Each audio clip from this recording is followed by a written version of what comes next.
Welcome back, my friends. There is going to be a Minecraft 1.18.1, and we are looking at the first pre-release. Now, this should be of no surprise because once the development cycle is over, far more people jump on and start playing the game, and that means that far more bugs and issues are going to be found. Now, this pre-release came out on a Friday, which is right before the weekend where lots more people are going to start playing this update. And I think Mojang still have 1 or 2 weeks before the Christmas break. So I wouldn't be surprised if this first pre-release is just a small one, and over the next week we'll see a few more, maybe with even more bugs and issues, tweaks and changes. But this first pre-release is a relatively small one. However, it does have one change inside of it that is kind of a really big deal, and that is the game fog. There are adjustments made to this feature, so we're going to have to investigate it. But first of all, we're just going to blitz through the bugs and minor changes. So bug fix number 1, if you had a beacon where the beacon base went over a chunk border, it would cause the beacon to forget what status it had after a reload. So if you were to change it to something different, log out of your world and back in, it would have forgotten you'd changed it. This next one relates to observers that have been created with a clone command. They would simply randomly pulse 3 times every now and then in your world, which is not how an observer should behave. And last of all, if you are playing on a server, most notably Realms, it seems that setting your render distance wouldn't be respected, so players were logging in and having a low render distance despite setting a higher one. And I believe this is why Bedrock Edition is already on 1.18.1, as that fix has been introduced for Realms, and if you're on Java, you're going to have to wait a little bit longer.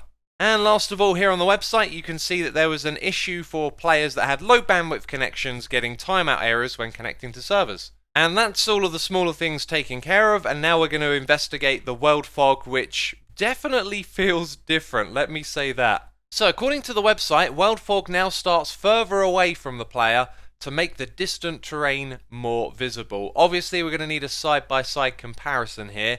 The second note is that instead of applying fog as a spherical volume, it's now applied as a cylindrical volume.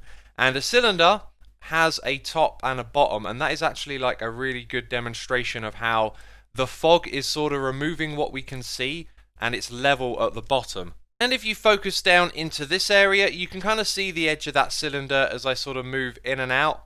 You can see how there's like 2 different edges of the fog. There's the up and down, and then there's the cylinder around us. So here's our side-by-side comparison, and notice how the clouds are being rendered different on the right than the left. So let's go and turn those off. And now we have a much clearer comparison, and obviously on the left you can see way more. So if we focus on the right for a moment, you can really feel that spherical difference right there.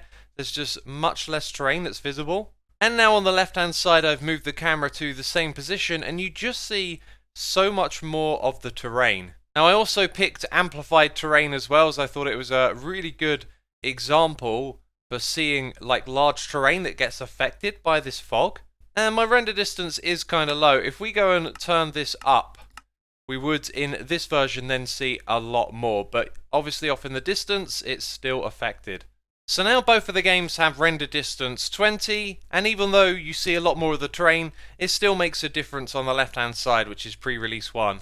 Now there is one thing that I can say about this, is that when chunks are slow to load, sometimes that fog kind of hides that a little bit, whereas now it's much more obvious. But overall, I think more visibility is a good thing, and now you can see me. So I'm wondering, what do all of you think about these changes? Be sure to let me know with a comment below.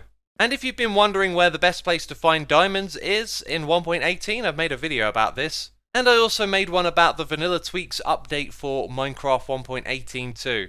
And so both of those videos are cards on your screen that you can click if you want to check them out. That's it from me though, so leave a like to support the video. Thanks as always, and I'll see you in the next one. Bye bye.